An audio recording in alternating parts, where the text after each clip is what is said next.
നിങ്ങളെപ്പോലുള്ള മാതാപിതാക്കൾ തന്നെയാണ് മക്കളുടെ ജീവിതം കോഞ്ഞാട്ടാക്കി ആത്മഹത്യയുടെ വക്കീലെത്തിക്കണത്. സാറേ, എല്ലാത്തിനും കാരണക്കാരെന്താ ഇവനാ. ആദ്യം ഇവൻ എന്റെ മോളുടെ പുറകെ നടന്നു. ഭാഗ്യത്തിന് അവള് രക്ഷപ്പെട്ടു. ഇപ്പതാ എന്റെ മോന്റെ പുറകെ നടക്കുകയാണ് അവന്റെ ഭാവി നശിപ്പിക്കാനായിട്ട്. നീ പകപോക്കാണല്ലോടാ. സാറേ, വേറൊരു പ്രധാനപ്പെട്ട കാര്യം, പറ. എല്ലാത്തിനും കാരണക്കാരൻ്റെ ഇവനാണ്. ആദ്യം മോളുടെ പുറകെ നടന്നു, ഭാഗ്യത്തിന് രക്ഷപ്പെട്ടു. ഇപ്പൊ മോന്റെ പുറകെ നടക്കുക അവനെ നശിപ്പിക്കാനായിട്ട്. നീ പകപോക്കാണല്ലേടാ. അല്ല പിന്നെ സാറിന് മനസ്സിലായെന്ന് തോന്നുന്നു. ഇത് തന്നെ അല്ലേടോ. അതിനെന്നാ? അതെ, പകയൊക്കെ പിന്നെ വിട്ട. ആദ്യം സാറ് ചോദിച്ചതിന് ഉത്തരം പറ. അക്കാര്യൊന്നും ഞങ്ങൾക്ക് അറിയില്ലായിരുന്നു സാറേ. എല്ലാം ഇവന്റെ പ്ലാനിങ്ങാ. അങ്ങനെ അങ്ങ് പറഞ്ഞ് ഒഴിയാൻ പറ്റുമോ മണിമൂഞ്ചിന്റെ അച്ഛ? ശരിയാണ് സാറേ, പക്ഷെ ഞങ്ങൾക്ക് ഒന്നും അറിഞ്ഞൂടാ. കല്യാണ തലേന്ന് ഒരു കത്ത് എഴുതി വെച്ചിട്ട് പോയതാണ് ഇവൻ. നീ എന്താ ഈ കാര്യം വീട്ടിൽ പറയാത്ത? അത് പേടിച്ചിട്ടാ സാറേ. ആര്? വീട്ടുകാരെ. നീ ഞങ്ങളെ പേടിക്കരുത്. പറയടാ. അത് പിന്നെ അമ്മ, നിങ്ങളിവളെ സ്വീകരിച്ചില്ലെങ്കിലും ഒന്ന് പേടിച്ചിട്ടാ.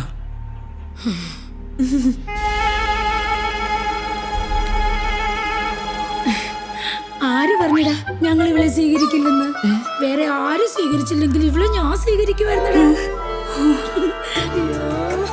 തങ്കക്കുടം പോലെ ഇരിക്കുന്ന ഇവളെ ആര് വേണ്ടെന്ന് പറയും? അണ്ണാ, ഈ ഡയലോഗിനെ എവിടെ കേട്ടിട്ടുണ്ടല്ലോ. സാറേ, ഞങ്ങളിപ്പോ ഇനി എന്ത് ചെയ്യണോന്നാ സാറ് പറയുന്നത്? കല്യാണം അല്ലേ? ആരുടെ? ആരുടെ? ദേ നിന്റെ ഇവളുടെ. ഇവിടെ വെച്ച് എന്റെ മുന്നിൽ വെച്ച്.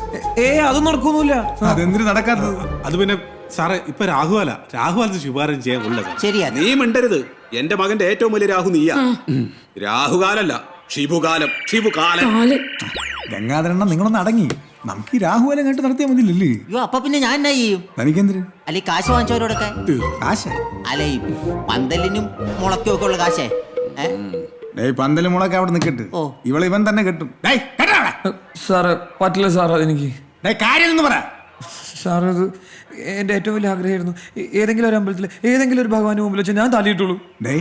സത്യത്തിന്റെ ധർമ്മത്തിന്റെ ഏറ്റവും വലിയ ഭഗവാനാണ് ഇവിടെ ഇരിക്കുന്നത്. ഒരു കാരണവരുടെ സാധനമുണ്ട്. അതാണ് സാറേ. നല്ല പരിചയം. ഒന്നും പേടിക്കണ്ട, ഞാൻ ഡീൽ ചെയ്തോളാം. Excuse me sir.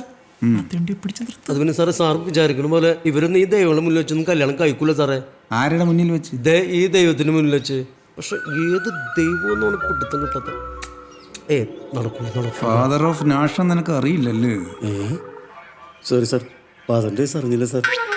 അങ്ങോട്ട് പറയണ്ട ജോർജ്.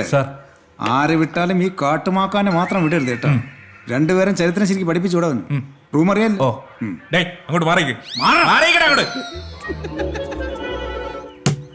അപ്പൊ പറയും എന്തിനു തീരുമാനം?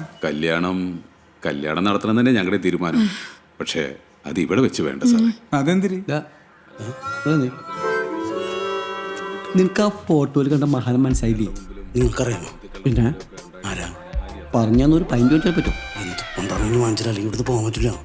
നീ എവിടെ വാങ്ങിച്ചേ?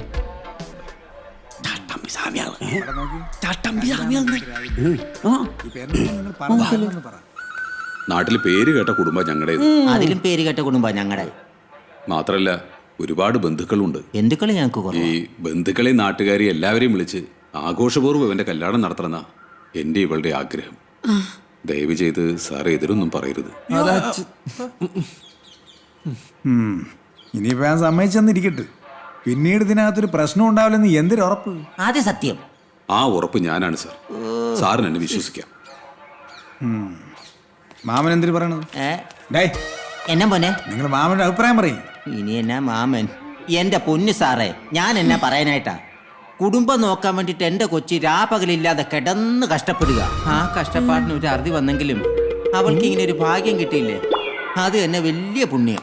പിന്നെ ഇദ്ദേഹത്തെ പോലുള്ള വലിയ മനുഷ്യന്റെ അഭിപ്രായം അതും ശരിയായിരിക്കും. ഞങ്ങൾക്ക് സമ്മതാണ് സാറേ, അതും 100 വട്ടം. അല്ലേ മോളെ? അതെന്താ മാമ അങ്ങനെ? മാമന്റെ വാക്ക് ഞാൻ എന്തെങ്കിലും കേട്ടല്ലോ. ഞങ്ങൾക്ക് സമ്മതാണ് സാറേ. ഇനിയിപ്പോ ഞാൻ എന്തിനു പറയാൻ? ഇരു കൂട്ടരും സമുദായ സ്ഥിതിക്ക് അങ്ങനെ തന്നെ നടക്കട്ടെ. അതെ അതെ. പിന്നെ ഇതിനകത്തൊരു പ്രശ്നം വരാതെ നോക്കേണ്ടത് നിങ്ങളുടെ ഉത്തരവാദിത്വമാണ്. അത് എന്റെ വാക്കാ സാറേ. ഇപ്പൊ ഇത്ര സ്ഥിതിക്ക് ഞാൻ എന്തിനു പറയാം? നിങ്ങൾ ചെല്ലി. Oh happy married life. Sir sir ആളെ പിടുത്തം കിട്ടി. ആര്? ചട്ടമ്പി സ്വാമികൾ. ആണോ? ആര്? ചട്ടമ്പി സ്വാമികൾ. ഓക്കെ അല്ലേ? ജോർജ് സാർ അല്ലെങ്കിൽ വേണ്ട, ഞാനും കൂടെ വരാം.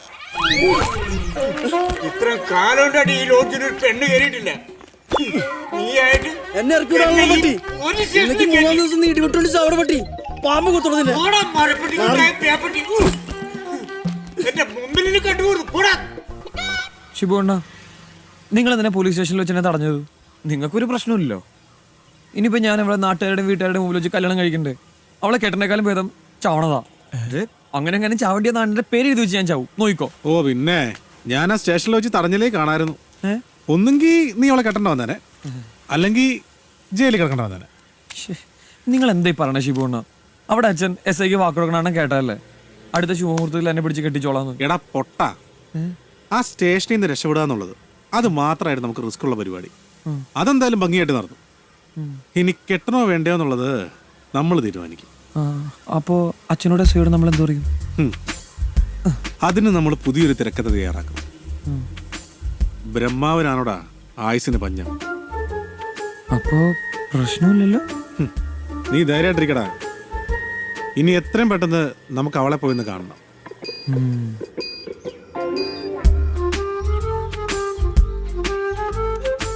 ഓട്ടോർ സെറ്റപ്പാണ്. ശിവണം, നമ്മൾ കാശൊക്കെ നന്നായിട്ട് കൂടുതൽ കൊടുക്കുന്നില്ലേ? എന്തെങ്കിലും അഡ്ജസ്റ്റ്മെന്റ് ചോദിക്കണം.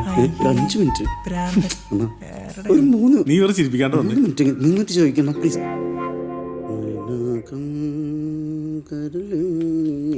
ആ ശരി, ഞാൻ വിളിക്കാം. വന്ന് കാണാത്തോണ്ട് ഒന്നും വിചാരിക്കരുത്. ഹേ അങ്ങനെയൊന്നുമില്ല.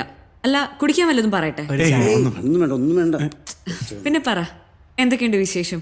പ്രത്യേകിച്ച് വിശേഷമൊന്നുമില്ല. പിന്നെ ഞങ്ങൾ വന്നത് ഇതാ ഇത് തരാൻ വേണ്ടിട്ടാ. എന്താ ഇത്? കുറച്ച് കാശാ, പറഞ്ഞതിലും കൂടുതലുണ്ട്. അതിന് ഞാനൊന്നും ചെയ്തില്ലല്ലോ. ഇതല്ല, ഇത് ഞങ്ങളുടെ ഒരു സന്തോഷത്തിന്. എന്ത് സന്തോഷം? അല്ല, അന്ന് പോലീസ് സ്റ്റേഷനില് സിന്ധു ഞങ്ങളുടെ കൂടെ നിന്നില്ലായിരുന്നെങ്കിലേ ഇപ്പൊ നമ്മളൊക്കെ. ഓ അതാണോ? അത് നിങ്ങൾക്ക് വേണ്ടി മാത്രമൊന്നുമല്ല, എനിക്കും കൂടെ വേണ്ടിയാ. പോലീസ് കേസൊക്കെ വലിയ തൊല്ലയാന്നേ. അയ്യോ അതൊക്കെ ശരിയായിരിക്കും, പക്ഷെ ഇത് ഞങ്ങളുടെ ഒരു സന്തോഷത്തിനാ. പ്ലീസ് വാങ്ങണം. ഹേയ്, ഇത് അതുകൊണ്ടൊന്നുമല്ല. അന്നത്തെ ആ സംഭവം നടന്നതിന് ശേഷം ഞാൻ ഒരുപാട് ആലോചിച്ചു. പിന്നെ അന്നത്തോടെ ആ തൊഴിലങ്ങിയെ നിർത്തിയോ? ഇങ്ങനെ ആ സംഭവം നടന്നതിന് ശേഷം എനിക്ക് ഒരുപാട് ദേഷ്യവും വെറുപ്പും വിഷമം ഒക്കെ ഉണ്ടായി. പക്ഷേ ഇപ്പം ഞാൻ ഭയങ്കര ഹാപ്പി ആട്ടോ. എനിക്ക് ചെറിയ ചെറിയ സങ്കടങ്ങളുണ്ടായെങ്കിലും ഞാൻ കാരണം ഒരാളുടെ ലൈഫ് നന്നായിട്ട് മാറിയില്ലേ? സന്തോഷമുണ്ട് കുട്ടി. എൻ്റെ ആ സന്തോഷം ദേ ഈ പൈസയിൽ അടങ്ങിയിട്ടുണ്ട്. അതുകൊണ്ട് കുട്ടി ഈ പൈസ വാങ്ങിക്കണം പ്ലീസ്. എനിക്ക് വേണ്ട. അയ്യോ, ഞങ്ങളെ അന്യരായിട്ട് കാണല്ലേ. കുട്ടി വാങ്ങിക്കൂ പ്ലീസ്. അതുകൊണ്ടല്ല ഞാൻ വാങ്ങാത്തത്. പിന്നെ അത് പിന്നെ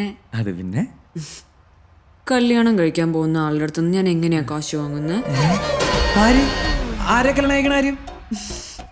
ഞാൻ ചേട്ടനെ. അപ്പൊ നിന്റെ ഉദ്ദേശം എന്താടി? കല്യാണം, അതും ഏറ്റവും അടുത്ത ശുഭമുഹൂർത്തത്തില്. ഏറ്റവും അടുത്ത ശുഭമുഹൂർത്തത്തില്. അതെ, നീ ആ പള്ളി പോയി പറഞ്ഞാ മതി കേട്ടാ. പള്ളിയിലൊന്നും പോവാൻ വയ്യ. പിന്നെ കേറി ശീലമില്ലാന്നേ. കേറി ശീലമുള്ള ഒരു സ്ഥലമുണ്ട്. എവിടെയാ അത്? Police station. അവിടെ പോയി SIയോട് പറഞ്ഞോളാം. പോരെ? അപ്പൊ നീ ബ്ലാക്ക് മെയിൽ ചെയ്യാണല്ലേ? അപ്പൊ നീ ബ്ലാക്ക് മെയിൽ ചെയ്തല്ലേ അടങ്ങൂ? ഓ അങ്ങനെയെങ്കിൽ അങ്ങനെ. എടി, നിനക്ക് കല്യാണം കഴിക്കണമെങ്കിൽ ഈ ലോകത്ത് വേറെ എന്തോ ഒരു ആമ്പിള്ളേരെ കിട്ടും. ഈ വേട്ടാളെ തന്നെ വേണം നിനക്ക് നിർബന്ധമുണ്ടോ? ചെറുപ്പനാണ് മോളെ. നീ വേണമെങ്കിൽ ഇവൻ നിനക്കൊരു ജീവിതം. ശിവു എന്നെ ഈ പറയുന്നേ? എവനെങ്കിലൊക്കെ കെട്ടി ജീവിതം തുടങ്ങാനാന്ന് എനിക്ക് എന്നേ ആവായിരുന്നു. പിന്നെ ഇവനെ പോലെ ഒരു കാട്ടുമക്കനെയൊക്കെ ആർക്ക് വേണം? ഇനി പുതിയൊരു ജീവിതം ഞാൻ ജീവിക്കുന്നുണ്ടെങ്കിൽ അത് റാണിയായിട്ടായിരിക്കും, മഹാറാണിയായിട്ട്. അതിനെനിക്ക് കാശ് വേണം. അതിന് നീ വിചാരിക്കുന്ന പോലെ ഇവൻ വലിയ മഹാരാജാവൊന്നും അല്ല. ഇവൻ മഹാരാജാവൊന്നുമില്ലെന്ന് എനിക്ക് നന്നായിട്ട് അറിയാം. പക്ഷേ ഇവൻ ചെറിയൊരു കോടീശ്വരനാ. ഞാൻ അന്വേഷിച്ചിരുന്നു. പിന്നെ കൂടെ കൊണ്ടു നടക്കാനാണെങ്കിൽ സുന്ദരനല്ലേ എന്റെ ചേട്ടൻ? വേറെ എവിടെ കിട്ടും എനിക്ക് ഇതുപോലത്തെ ഒരു ഭാഗ്യം? അവളുടെ ഒരു ഭാഗ്യം. എടി പുല്ലേ, നിനക്ക് അറിയില്ല ഈ മനുവിനെ എന്റെ ഉള്ളിൽ ഞാൻ തന്നെ ഉറക്കി കെടുത്തിരിക്കുന്ന ഒരു മൃഗമുണ്ട്. അതിനെ വെറുതെ എണീപ്പിക്കരുതേ. ആ മൃഗത്തെ എനിക്കറിയാം. ഇനി അഥവാ അത് എഴുന്നേറ്റാലും അതിനെ ഉറക്കാനും അറിയാം. എടാ നീ അതിനിടയ്ക്ക് അതോളെ കാണിച്ച പിന്നെ അവള് പറഞ്ഞതോ? അവൾ കള്ളം പറഞ്ഞടാ. എന്താ തന്ത്രം മെനയാണോ? അല്ല, ഞങ്ങളൊരു സുപ്രധാന കാര്യം ചർച്ച ചെയ്തതാ. എന്ത് ചർച്ച? അല്ല, നിങ്ങളിപ്പോ ഇവനെ കെട്ടിയാലും നിങ്ങൾ ആയിരിക്കുന്ന ഒരു ജീവിത സുഖം എന്തായാലും കൊണ്ട് തരാൻ പറ്റില്ല. വെറുതെ എന്തിനാ റിസ്ക് എടുക്കണല്ലേ? ഓ, അത് കുഴപ്പമില്ല. അതിനുള്ള പണിയൊക്കെ ഞാൻ പഠിച്ചിട്ടുണ്ട്. നിങ്ങൾ പോയി കല്യാണത്തിനുള്ള ഏർപ്പാടൊക്കെ ചെയ്യ്. അപ്പൊ ശരി, ഞാൻ വരട്ടെ.